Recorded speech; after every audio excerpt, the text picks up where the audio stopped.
and this is the thing. Whenever we have either an actor or an executive that was especially active in the 60s and 70s, the question I always ask him is, I know that labels were mafia run. I don't think the Rifkins was in that. No, they weren't. I know. But okay. It's like, how do you avoid running into them? That's the thing that amazed me about Jules Rifkin is the fact that, in the days of Morris Levy and all of, the mafia run labels and whatnot, like I've heard Palador was German. Well, yeah, that's what I'm saying. Like, this is the beginning of the major labels establishing and taking out the smaller labels. How did you avoid? Because usually, from what I know, is that if you have some sort of success or notoriety, then they're going to take you or jack you, or your manager winds up dead in an alleyway somewhere. Or I didn't have one of those. They would be. You were self-managed? They would be Really? killing the prize. So you managed yourself pretty much your whole Never career? had a manager. Entire career. No. Wow. Wait, How does that happen? How does that happen? You keep your day job. So you never understand. once. This is not the first time I've heard this, because You can tell somebody, go fuck yourself, I got a job. No, you keep your And keep I'm your going to get autonomy. paid with or without you. Hey. But how do you do the business? You still got to do the business representing yourself. Did all of it. Like, cause you had a 9 to 5. I majored in business. Let's talk about it. See, we didn't get. Okay.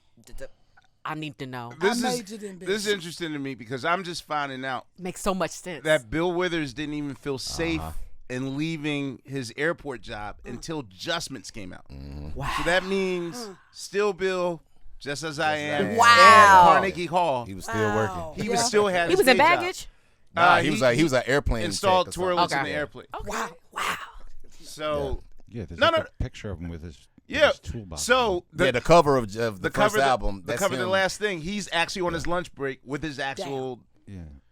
Lunchbox. Yeah. Wow. Like, I thought they manufactured that thing. Like, oh, everyday guy, Bill Withers. No, he was like, this is my lunch break. Wow. Yeah. Take the photo.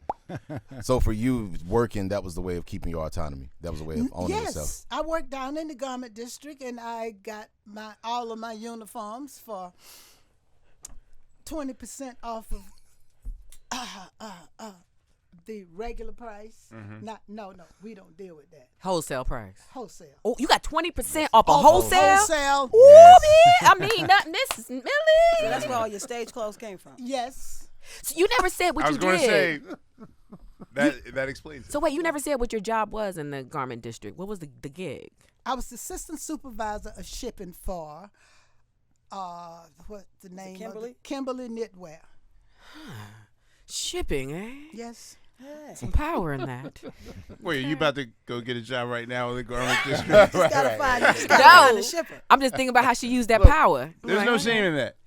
I've once had 19 jobs, and now I got 7. So, yeah. Hey. And I stay I working. knew, since I was in the garment district, I know where to go and get all the rhinestones and the shiny Yeah. stuff to put on my Kimberly Knitwear.